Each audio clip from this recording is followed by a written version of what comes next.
Now, there's another neurotransmitter, neuromodulator, another system in the brain that uses another substance called serotonin. And serotonin is another one of these ancient neuromodulatory systems, but the function of serotonin is really a mystery. We just don't yet know as much about it as we know about dopamine, for example. But we have a pretty good guess, and I'm going to tell you what that guess is. But first, let me give you a little bit of background on serotonin. So, measurements have been made on monkey brains to see the level of serotonin activity and try to correlate it with behavior. And here's what they've discovered. These are in vervet monkeys up at UCLA. Well, first of all, the vervet monkeys have a pecking order. There's an alpha male, and then there's a subordinate male, and then that goes all the way down to the most junior member of the troop, monkey troop. So, first of all, if you measure the baseline level of serotonin activity, you discover that the alpha male has the highest serotonin activity. And the guy at the very bottom of the pecking order has the lowest. And their behaviors are very different. Now you might think that the alpha male fights a lot, right? Because he's the tough one. Not so. Turns out the alpha male rarely fights. He only fights when it's really important. He has his lieutenants fight. He uses social interactions to be able to preserve his position in his society. So here's an experiment that was done. What you do is you take the male away, out of the alpha male, away from the troop, so that he's no longer there.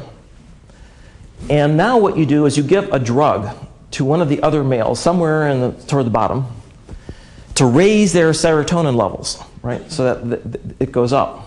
What do you think happens? Well, couple weeks, takes a while. After a couple weeks, their status goes up. And what's interesting is that the males don't notice it. The females notice this first. Females immediately pick up there's something different about this guy, right? Maybe he's gentler, or maybe he's more trustworthy, or whatever it is. Maybe he brings them food.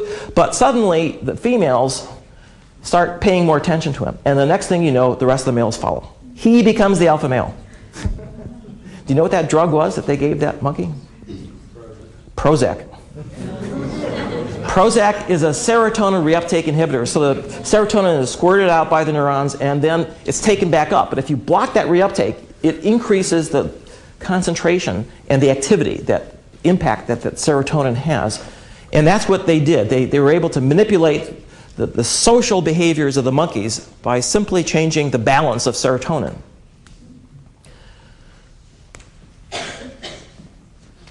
It also is correlated with a lot of other types of behavior. Just briefly, if you're interested, so the low serotonin monkeys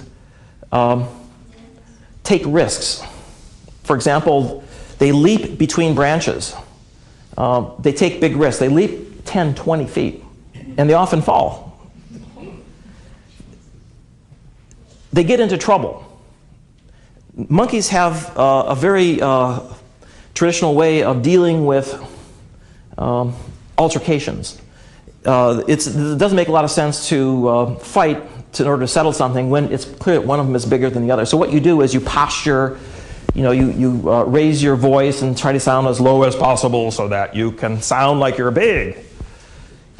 And then after a few minutes, it becomes clear that one of them is going to beat up the other one, so the one becomes submissive and everything's fine. Everybody knows their place, right? Well, these low serotonin monkeys don't wait. Even if they're smaller, they just go for the jugular, and of course they get smashed. So they're risk takers. So it's an interesting, the whole set of behaviors is different.